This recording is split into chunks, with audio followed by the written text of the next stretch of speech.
soon to come for January of next year already, dahil yung budget na sa atin na would be the expanded centenarian cash gift.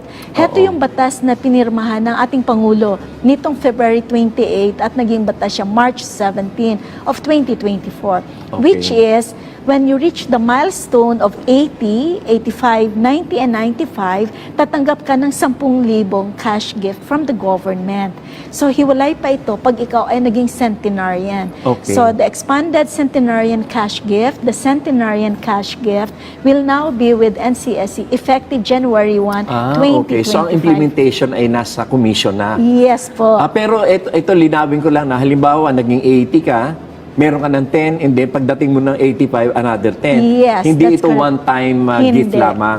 So, as they grow older, yes, as they age. As they age, opo.